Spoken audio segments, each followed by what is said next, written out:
A millionaire walked into a small neighborhood grocery store at 8 a.m. He expected to be in and out in 5 minutes. Instead, he watched a poor single mother put back a carton of milk because she was short by 32 cents. What he did next shocked everyone in the store. But what he discovered after that moment would change 3 lives forever, including his own. The automatic doors hissed open, releasing a whisper of cold air as Eva Mitchell stepped in. She held her jacket closed with one hand, her purse with the other, and her breath visible in faint clouds. Her face carried the look of someone who hadn't slept properly in weeks, eyes shadowed, shoulders tense, but still trying to move forward. Beside her walked her 5-year-old son, Liam, a quiet child with big brown eyes who clung to her hand like it was the last safe thing in the world. His shoes were worn at the toes, his little backpack faded from overuse. But he walked with a sort of gentle bravery that only came from watching a parent try their hardest. Eva forced a smile, though her stomach was twisting. "Let's get your milk, sweetheart," she said softly. Liam nodded.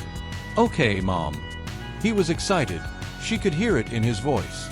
Milk wasn't a treat or anything fancy. But in their world, lately, it felt like one. As they moved down aisle 3, Eva reached for the familiar small carton, the cheapest brand, the one she always bought. Her hand shook as she picked it up. Just milk, she thought. How ridiculous that something so simple felt like a luxury. Hours had been cut at the diner. Customers had slowed. Tips had dried up. Rent was overdue, again. She had an interview for a second job later that day, an office temp position, but she needed enough bus fare to even get there. She had $9 crumpled in her purse. $9 to stretch across breakfast, lunch, transportation, and hopefully, something left for dinner. She closed her eyes briefly, steadying herself. "This is all he asked for," she whispered. "Just milk." Her voice barely made a sound. As they approached the checkout, Liam looked up and tugged at her coat. "Mom, are you okay?" Eva gave him another forced smile. "Yes, baby. I'm just thinking." But the truth was louder than her smile could hide. The fear of not having enough was suffocating her. The cashier, a young woman with tired eyes, scanned the milk and a few other cheap items. Bread, a small jar of peanut butter, apples that were bruised but still edible. "Your total is $9.21, the cashier said gently. Eva froze. $9.21. Her stomach dropped. She reached into her purse, counting quickly, praying silently, but when she laid the money out, even the cashier winced. "You're 32 cents short." Eva didn't breathe. She didn't blink. She just stood there, heat rising in her face as 2 people in line sighed impatiently and another shook her head. 32 cents. Not dollars. Not a major bill. Just cents. It might as well have been a mountain. The cashier softened her tone. "Ma'am, should I remove something?" Eva swallowed, shame burning her throat. She looked down at Liam, who watched her with wide, hopeful eyes. She couldn't remove the bread, they needed it. She couldn't remove the apples, they were the only fruit he'd get this week. She couldn't remove the peanut butter, it was protein for school lunches. Her heart cracked. "Just take the milk off," she whispered. Liam's face fell instantly. His lips parted, but he didn't want to make things worse. "Mom, it's okay," he said with forced courage. "I don't need it today." But she saw the truth in his eyes. He loved milk. He asked for it every morning. And today, he had walked into the store smiling, thinking he'd get it. Eva placed the milk on the return counter, slowly, carefully, as if putting down something fragile, something precious, something she wished she didn't have to give up. She turned back to take Liam's hand. But he wasn't beside her. He stood a few steps back, staring. Eva followed his gaze and froze. A man in a charcoal gray suit stood behind them. Tall, composed, immaculately groomed. The kind of man who didn't seem like he belonged in a small grocery store at 8 a.m. His expression was unreadable. Calm, yet intense. Damian Wolf. Eva recognized him from financial news headlines that occasionally played on the diner's old TV. The millionaire investor. CEO of Wolf Enterprises. The man whose net worth was probably more than the value of the entire neighborhood. What was he doing here? And more importantly, why was he looking at her that way? Eva's cheeks flushed with embarrassment. She grabbed Liam's hand quickly and began walking toward the exit. She did not want a man like that witnessing her shame. But just as she reached the sliding doors, a voice cut through the air. "Excuse me, ma'am." The doors slid halfway open before Eva stopped. The voice behind her was steady, low, and unmistakably directed at her. "Excuse me, ma'am." Eva turned slowly, clutching Liam's hand a little tighter. Standing a few feet away was the man in the charcoal suit, holding something in his hand. The carton of milk. "You forgot this," he said, stepping toward her with calm precision. The air around them felt suddenly too still, as if the entire store paused to watch this unlikely interaction. Eva felt her face flush with heat. She shook her head, almost frantically. "No, sir, I didn't. I put it back." He raised an eyebrow, not in annoyance, but curiosity. "Why?"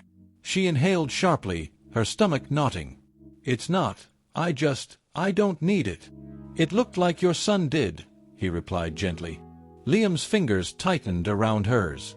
Eva's throat closed. She tried again. "Thank you, but I can't accept." "Charity," he finished for her.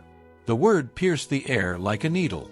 Eva looked away, shame crawling up her neck. She hated that word, hated how easily people threw it at her, as if it defined her. "Yes," she whispered. The man's eyes softened in a way she didn't expect. "Believe me," he said quietly, "this isn't charity." His tone was strangely sincere.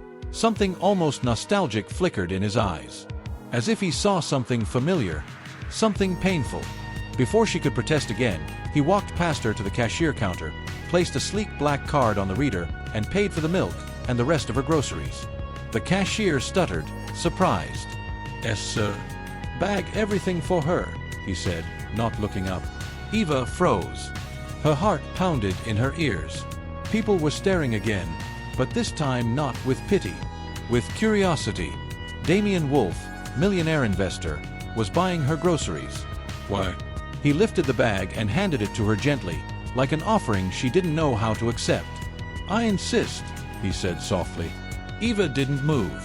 Her pride was a wall, tall and trembling. But her son looked up at her with hope so fragile she felt her resistance crumble. She whispered, "Thank you," though it felt like the words scraped her throat on the way out. The man simply nodded. He was about to step past her when a voice crackled loudly over the intercom. "Attention staff, immediate assistance needed in aisle 5. The tension in the store shifted instantly. But something else shifted too. Damien Wolf's head snapped toward the sound. His calm expression shifted, just slightly, into something sharper. Alert. Watchful. And then, a young employee sprinted toward him. "Mr. Wolf, sorry to interrupt, but you're needed." "Now." "Needed?" Eva blinked, confused. What could a millionaire possibly be needed for in a grocery store? Damien didn't hesitate. He passed the shopping bag back into Eva's hands, as if this moment no longer mattered, and strode toward aisle 5 with a sudden urgency that didn't match his composed exterior. Eva felt something in her chest tug. Curiosity. Concern. She exchanged a glance with Liam. "Mom, what's happening?" he whispered. Eva hesitated for only a second. "Stay close." They followed him. Aisle 5 was chaos. A large metal shelving unit had collapsed, scattering canned food everywhere. Beneath the twisted steel frame, a middle-aged woman lay pinned, crying out in pain. A few customers hovered helplessly nearby. Employees stood frozen, unsure what to do. Eva's breath caught. Damien reached the scene before anyone else. Without hesitation, he dropped to his knees beside the trapped woman. "Ma'am, stay calm. We're going to lift this off you," he said, voice steady but urgent. The employees glanced nervously at one another. "It's too heavy," one muttered. "We should wait for—" "No time," Damien snapped. "She's losing circulation. Help me lift it now." His voice wasn't cruel, but it carried authority that demanded obedience. Long conditioned to follow leadership, the employees moved. Damien gripped the metal bar with both hands. To Eva's shock, he lifted, veins tightening in his forearms, jaw clenched. He didn't look like a man who should have strength for something like this. His suit was expensive, his hands groomed, his world built on boardrooms and investment floors. But in this moment, he was anything but fragile. "Lift," Damien ordered again. 3 employees joined him. The frame groaned as it rose, inch by inch. The trapped woman cried out, but 2 bystanders pulled her free just in time. When the shelf slammed back to the ground, the impact rattled the floor. Damien stayed kneeling a moment, catching his breath. Sweat beaded along his brow. The people around him murmured in awe. The paramedics arrived minutes later and gently moved the injured woman onto a stretcher. One of them turned to Damien. "You saved her leg," the medic said. "If that pressure stayed any longer." He didn't finish the sentence, but the implication was clear. Damien nodded tightly, wiping dust from his sleeves with a kind of restless discomfort. As if he didn't want the praise. As if he didn't want anyone seeing this side of him. Eva stepped forward without realizing it. "That was," she breathed, searching for the right word. "Brave." Damien froze, the same way someone freezes when an old wound gets touched unexpectedly. He didn't look at her. Instead, he stared at the floor, his jaw tightening. "I'm sorry you had to see that," he murmured. "See what?" Eva asked softly. He exhaled a long, heavy breath. "Something messy." But Eva shook her head. "No. Something human." His eyes flickered upward, meeting hers for the briefest moment, a moment filled with something raw, unguarded. Something that didn't belong to a man of wealth. Something that belonged to someone who had known fear, loss, pain. He stood abruptly, adjusting his jacket, sealing the emotion back behind whatever walls he'd built over the years. "Come on," he said quietly. "Let me take you 2 home." Outside, the cold morning air stung Eva's cheeks as Damien led them to a sleek black Maybach. Its polished surface reflected the gray sky, making it look almost surreal parked in this worn-down neighborhood. He opened the door for them, again surprising her with an uncharacteristically gentle gesture for a man of his status. The inside of the car smelled faintly of leather and cedar. It felt like another world entirely, quiet, warm, safe. But the silence between the 3 of them was thick. Too thick. Liam, ever the brave one, broke it first. "Sir?" he asked timidly. Damien looked at him through the rearview mirror. "Yes." "Why did you help that lady? The one with the shelf?" Damien didn't answer immediately. His fingertips tightened briefly on the steering wheel. "When I was your age," he began slowly, "I watched something similar happen." Eva's breath stilled. He continued, voice low, rough at the edges. "A shelf fell. People panicked. No one stepped in. And my mother." His throat tightened. He didn't finish the sentence, but the silence carried the truth. Eva felt her chest ache. "I'm so sorry," she whispered. Damien shook his head. "My father tried to help her, but he wasn't strong enough. He spent the rest of his life blaming himself." The car rolled to a stop at a red light. "My family wasn't always wealthy," Damien said, almost to himself. "My father worked 3 jobs. My mother, she was everything. Losing her is what changed everything." Eva saw a glimpse, just a glimpse, of the man behind the headlines, behind the millions, behind the perfectly tailored suit. A man still haunted. A man still hurting. The light turned green, and he exhaled a shaky breath. "That's why I don't walk away," he finished quietly. "Not anymore." Eva didn't speak. Liam didn't either. But the silence felt different now. Not heavy. Not awkward. Understanding. A shared humanity had settled in the car, binding them in a way none of them expected. And neither Eva nor Damien realized it yet. But destiny had just begun weaving their lives together in a way none of them could have predicted. The car slipped through the quiet morning streets, the hum of the engine soft beneath the weight of everything unsaid. Eva watched Damien from the back seat. His jaw was still set tight, the muscles ticking every few seconds, the only sign of the emotional storm he tried to hide behind his composed exterior. She remembered the moment in aisle 5, the raw determination in his eyes, the way his voice cracked with something almost desperate as he commanded the others to lift. And then the way he froze when she called him brave. As if bravery was a word that tasted sour in his mouth. Damien Wolf, millionaire, CEO, investor, man of impossible wealth, had shadows behind him. Deep shadows. Ones that tugged at Eva's heart unexpectedly. "Are you okay?" she asked softly.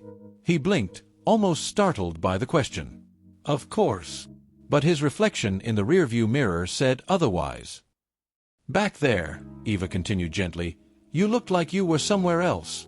Damien didn't respond immediately. His fingers tightened on the wheel before he finally spoke. "Memories," he said quietly. "Some places never stop hurting, no matter how much time passes." Eva didn't push.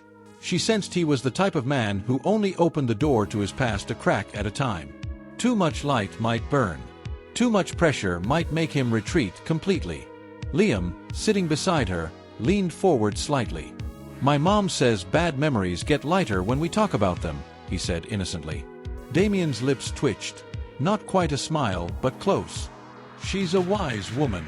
Eva looked out the window, heat brushing her cheeks. She wasn't used to compliments. She wasn't used to being seen. The car turned down familiar streets, cracked sidewalks, graffiti-covered walls, old brick buildings that had seen better decades. As they approached her neighborhood, Damien slowed the car, his eyes scanning the surroundings with a strange, nostalgic sharpness. "I know this area," he murmured. Eva frowned. "Really?" He didn't answer. He looked out the window like he was searching for ghosts he wasn't ready to face. "Is something wrong?" she asked. "No," he said, clearing his throat. "Just memories again." The way he said it made Eva's stomach twist. She recognized that tone, the quiet ache of someone revisiting a place they never wanted to remember, yet couldn't forget. The car drifted into silence again, a silence filled with shadows and what-ifs. They were getting close to a moment neither of them could predict. A moment where fate would show its hand. And the world they thought they knew about each other was about to turn upside down. The Maybach rolled to a gentle stop at a bus sidewalk, not far from Eva's apartment building. She lifted her purse, preparing to thank Damien and leave quietly, sparing him any more intrusion. But Damien turned around in his seat. "You said you had a job interview this afternoon," he said. Eva nodded. "Yes, hopefully. If I make it on time." "What's the position?" he asked. "A temp office assistant role," she answered. "Nothing big, just something steady." Damien tilted his head. "Where?" She hesitated. There was no reason to hide it. So she told him the address. He froze. The name of the building hung in the air. Damien closed his eyes, only for a second, and breathed out slowly, as if something inside him had snapped into place.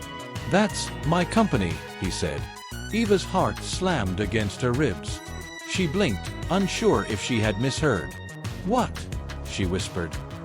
He looked at her then, directly, without the polished mask he wore earlier. "You're interviewing at Wolf Enterprises Temp Division, a branch I started 10 years ago." Everything inside her spiraled. She clutched her purse tighter, panic rising through her chest. "Oh my God! I didn't know. I'm sorry, I didn't mean to." Damien raised a hand gently. "You didn't do anything wrong." But Eva could barely breathe. "I looked like a fool in front of you at the store. I couldn't even afford milk." "And," Damien said, his voice calm but firm, "what does that change?" Her lips trembled. "It changes everything." He shook his head. "No, it changes nothing. If anything, it explains everything." Liam glanced between them, confused but sensing the heaviness. Damien took a slow breath. "Eva, do you know why I started that temp division?" he asked softly. She shook her head. "Because after my mother died, my father worked odd jobs. Temporary contracts. Low-wage labor. He fought every day to keep us afloat, and no one ever gave him a break. No one ever saw him." His eyes softened, for the first time, without resistance. "I built that division because I wanted to change that. I wanted people like my father to be seen, supported, given a chance." Eva's eyes stung with tears she couldn't blink away. "And now," Damien added, I see someone just like him. The car felt too small for the moment, too intimate, too raw.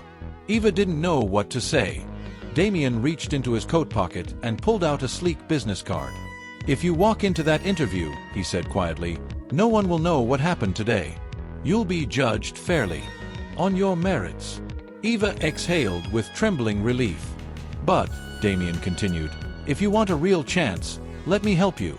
Personally. Eva's breath caught. Why me? His eyes flicked to Liam. Because you put your child first even when it broke your heart. Because you try. Because you don't give up. That's the kind of person any company would be lucky to have. She swallowed hard, overwhelmed. And then, something happened that neither of them expected. Liam leaned forward and whispered, "Are you gonna help my mom?" Damien's face softened completely. "Yes," he said. "If she'll let me." Eva pressed a shaking hand to her mouth. She hadn't cried from hope in a long, long time. Damien pulled away from the bus stop, steering the car toward the interview location. But as they drove deeper into the neighborhood, his composed expression began to crack. He looked around slowly, at the apartment buildings, the old convenience stores, the small family-owned shops, each one triggering a ripple of awareness across his face. Eva watched him carefully. "You really do know this area, don't you?" He nodded once. "I grew up 2 blocks from here," he admitted. His voice was quieter, rougher. "My mother used to shop at the same grocery store we were in today." Eva's breath hitched. "What?" "My childhood apartment," Damien said, pointing ahead, "is still standing. Right over there." He gestured toward a faded brick building with fire escapes and peeling paint. The same kind of building Eva lived in. Liam leaned toward the window. "You lived here? Really?" Damien nodded slowly. "My father lost 3 jobs the year before my mom died. We were very close to homeless." Eva stared at him, stunned. The man she saw in magazines, the polished millionaire, the CEO, the man who looked like he belonged nowhere near poverty, had grown up in the same streets she struggled through every day. "I built everything I have from the ground up," Damien said. "Not because I wanted to be rich, but because I never wanted to feel that helpless again." The words hit Eva like a tidal wave. All this time, she thought Damien's kindness was pity, a wealthy man helping a poor stranger. But it wasn't pity. It was recognition. It was memory. It was fate pulling 2 stories from the same street, back together. The car slowed in front of the Wolf Enterprises office, the building towering above them like a promise she never thought she'd be close to. Damien turned to her. "You were going to walk into that building alone," he said. "You were going to submit an application I might never have seen." He handed her the business card again, this time with intention. "But now, Eva, now I will." Her heart trembled. Not from fear, not from shame, but from possibility. Damien stepped out, walked around the car, and opened the door for her. Only this time, the gesture didn't feel like charity or politeness. It felt like destiny. "Let's rewrite this story," he said quietly. "Together. When you're ready, say." The building loomed above them, all glass and steel and sharp lines that caught the pale morning light. The sign near the entrance read, "Wolf Enterprises. Temporary Staffing Division." Eva stared at it, her heart pounding against her ribs. I don't know if I can do this," she whispered. Damien closed the car door behind her. "Why not?" She held the grocery bag tighter, the milk quietly nestled inside like some strange symbol of everything that had just happened. "Because this," she gestured helplessly at the building, at him, at herself, "this doesn't feel real." He studied her with calm patience. "What doesn't feel real?" "A man like you," she said, "driving a car like that, owning a building like this, helping someone like me." Her voice cracked on the last word. Damien's gaze didn't waver. "What are you?" he asked softly. She frowned. "What? What are you?" he repeated. "Because I've heard poor, struggling, and someone like me. I haven't heard hard-working, mother, fighter, survivor." Eva swallowed hard. Her entire life had been defined by what she lacked. Money, status, stability. But this man, who had every one of those things, was looking at her like she'd been mislabeled. like someone had put her in the wrong category, and he was about to correct it. "I'm just trying to keep my son safe," she said, her voice barely a whisper. His eyes softened. "Exactly. That's not just anything." The revolving doors ahead whooshed open as workers went in and out, carrying coffees, briefcases, lives that looked far more secure than hers. "I was going to walk in there," she said, "sit in a crowded waiting room, hand over a resume I printed at a library, and hope someone would look at me for more than 5 seconds. And they would have," Damien replied. "Eventually. Maybe. Or maybe they would have passed right over you. And that," he said quietly, "is what I refuse to let happen." He reached into his coat pocket again, pulling out not just his card this time, but a small leather-bound notebook. He opened it, scribbled something down, tore the page neatly, and folded it once. Then he held it out to her. She hesitated before taking it. "What is this?" "My direct line," he said, "and a note to my hiring manager." Her heart dropped to her feet. "A note?" He nodded. "You're still going through the proper interview. You'll still answer questions, fill out forms, show them who you are. I'm not handing you a title. I'm handing you a fair chance I know you've earned." She clutched the folded paper like it might evaporate. "Why do you care this much?" she asked, her voice trembling. Damien looked past her for a moment, toward the street they had just driven down. The old buildings. The ghost of his childhood. "Because if someone had done this for my father," he said, "my life would have been very different. Less painful. Less desperate." He looked back to her. "And because when I watched you put that milk back, I saw my father's eyes in yours." Eva's body went still. She thought about that moment, the 32 cents, the strangers watching, the shame clawing through her, and realized he hadn't seen her as a charity case. He'd seen her as family. Her throat tightened, tears burning behind her eyes. "I don't know what to say," she managed. "Say you'll walk into that building," he answered. "Say you'll try. The rest, we'll figure out as we go." Liam tugged on her sleeve then, looking up at her with that same hopeful light that had led them into the grocery store that morning. "Mom," he whispered, I think this is one of those good fate days you always talk about." She laughed, a raw, wet, shaky sound. "You're right," she said, wiping her cheeks. "It might be." She turned back to Damien. "Okay," she said.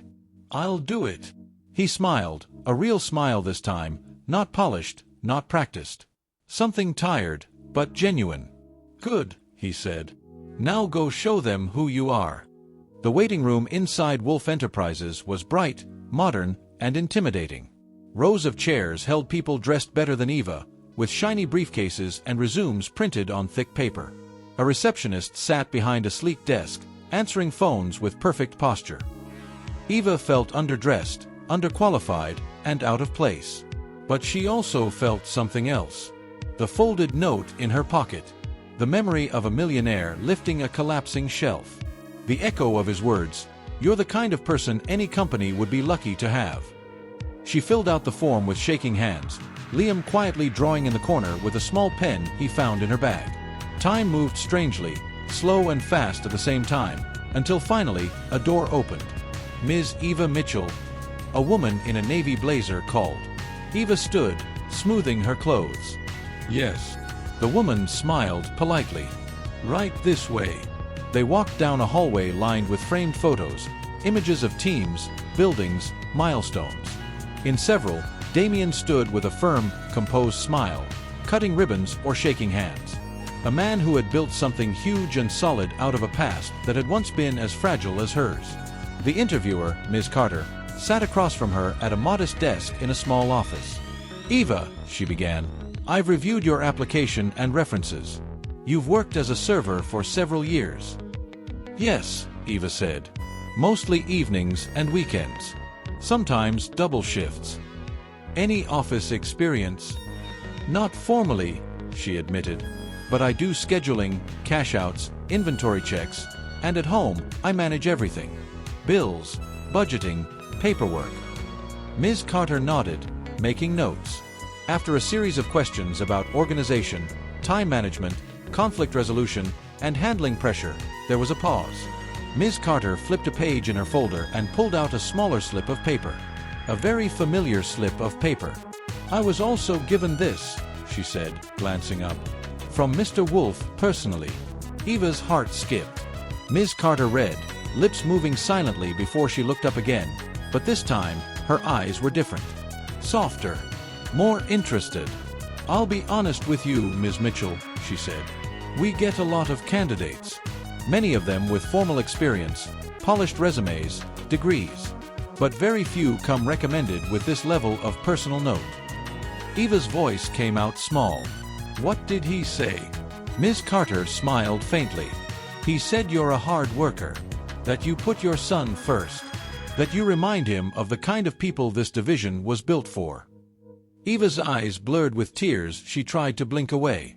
I didn't know he thought." "He clearly does," Ms. Carter said. "And after speaking with you, I can see why." The clock ticked quietly in the background. Ms. Carter set down her pen. "Eva," she said, "if you're willing to learn, we're willing to train you. The position is full-time, with benefits. There's room for advancement. It won't be easy," she added with a kind smile, "but something tells me you're not afraid of hard work." The room spun for a second. "Yes," Eva breathed. "Yes, I accept. I'd be honored."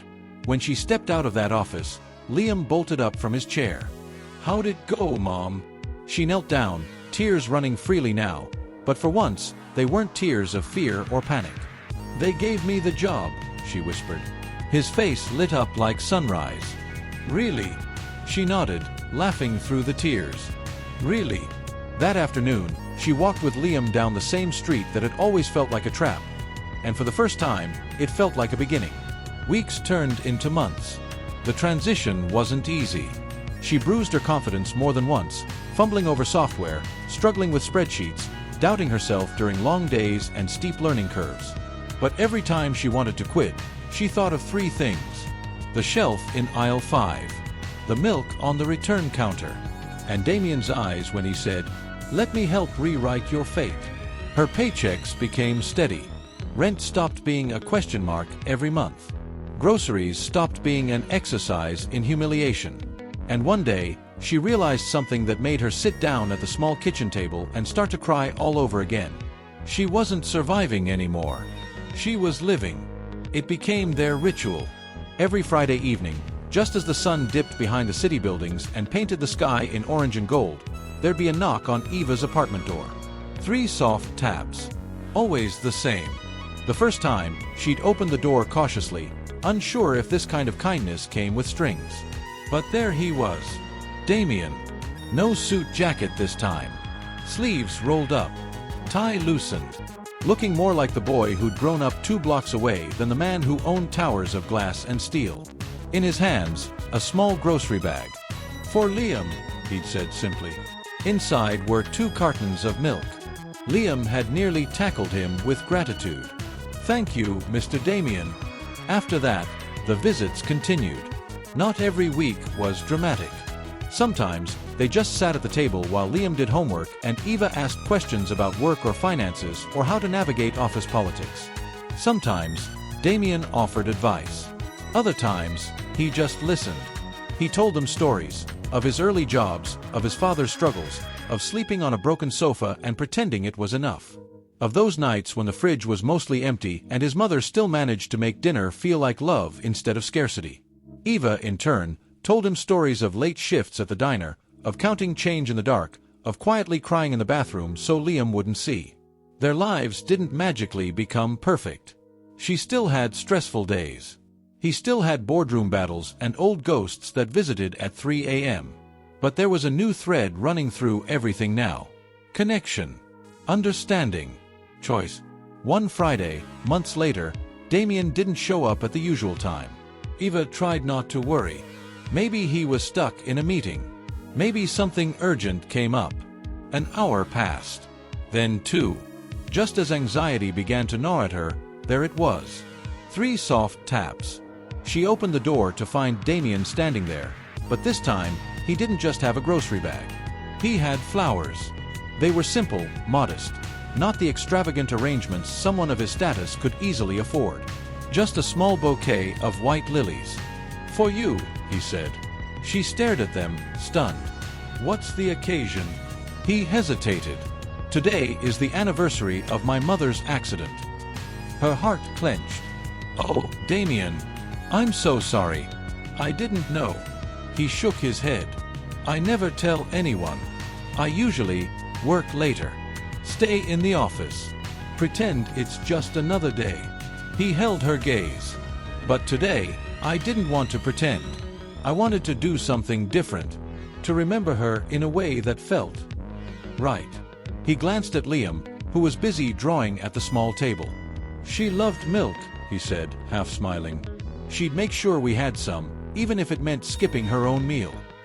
Eva looked at the grocery bag in his other hand.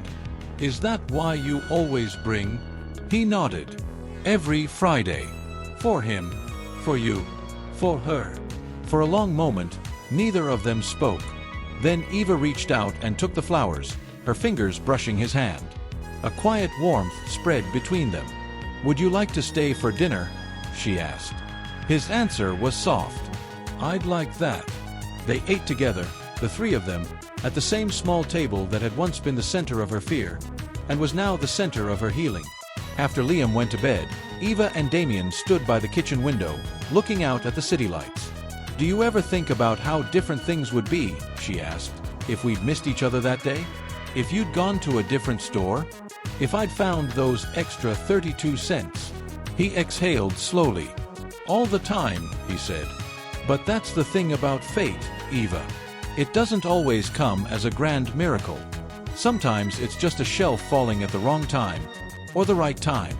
A bus being late. A man in a suit walking into a grocery store at 8 a.m. He looked at her. A mother putting back a carton of milk. Her eyes stung, but the tears felt good this time. Thank you, she whispered. For everything. He shook his head. You're thanking me, he said, for giving you a chance. I'm thanking you for letting me fix something I couldn't fix when I was a boy. He paused. For letting me change the ending of a story that's haunted me my whole life. The room was quiet except for the hum of the refrigerator. Then Damien smiled, that rare, unguarded smile she'd grown to recognize. It all began with milk, he said. And a fate, she added softly, that refused to stay broken.